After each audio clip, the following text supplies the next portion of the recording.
Som zabehol prvý šprint a strašne ma boli lidko. Pred necelým rokom som sa zranil a odstavilo ma to na poriadne dlho. Si dal hneď ľad pod úterák a dal som si na to lítko, aby mi lepšie regenerovalo lítko. Ahoj, ja som Rišo a v dnešnom videu ti ukážem, ako som predtým trénoval, prečo k tomu zraneniu došlo a ako som mohol tomu predísť, aby si rovnakú chybu neurobil aj ty. Rišo! Richard Nať, beží výborne.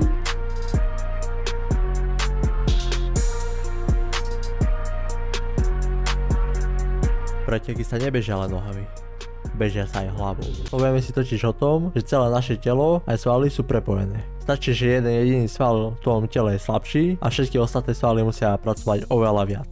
A to vedie k zraneniu. Všetko to začalo pred 3 rokmi, kedy som sa začal trénovať sám. O čom som vytvoril samostatné video.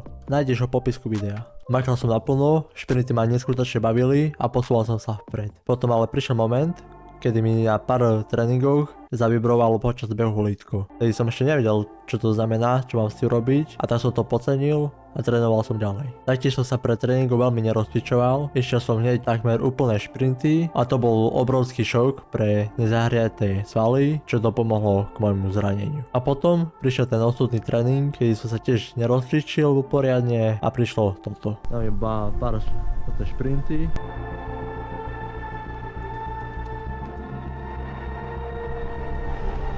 Som zabehol prvý šprint a strašne ma boli lidko. V živote také mám. Hneď ako som sa zranil, som nevedel, čo mám robiť. Palilo ma lidko, ako keby mi horelo. A ďalšie dni bolo to rovnaké. A nevedel som, čo mám robiť. Nemohol som behať, nemohol som nič.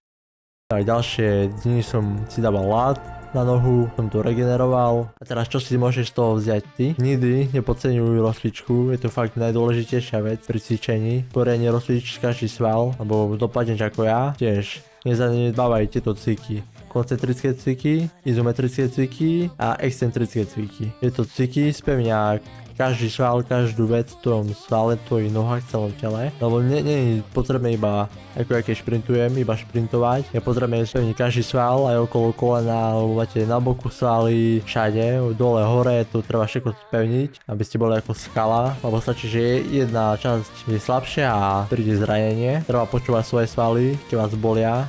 Netreba to preháňať, ale dať si radšej oddych. Najdôležitejšie je počúvať svoje telo. A pokiaľ si tiež cítil na tréningu, že ti zavibroval nejaký sval, alebo ako mňa lidko, tak netreba to ignorovať, ale treba to riešiť, lebo dopadneš ako ja a teraz nemôžem behať, nemôžem ísť za kolobežku, korčulu a nemôžem nič. A to teraz má to štvetolitko, už ho opravujem, ale 90% vecí nemôžem robiť. A tak dopadu nechceš ani ty. Najhlavnejšie je byť zdravý, rob šport, aby si bol zdravý, aby si sa nezničil ako ja. A moja cesta za olympiádou sa nekončí týmto zranením. Čaká ma veľká regenerácia a veľký comeback, takže sleduj moje videá a uč sa z mojich chýb. Takže ak chceš sledovať môj návrat na drahu a učiť sa z mojich chýb, ja budem rád, ak zanecháš odber, lebo už mi chýba len jeden odberateľ do 100 odberateľov a môžeš mi aj do komentára napísať, či si sa niekedy zranil, alebo ťa trápi nejaké zranenie a môžeš mi aj napísať, ako si sa k tomu zraneniu dostal. A toto je pre toto video všetko a budem rád, ak si pozrieš aj toto video, kde som vytvoril aplikáciu, kde si môžeš zlepšiť svoje reflexy.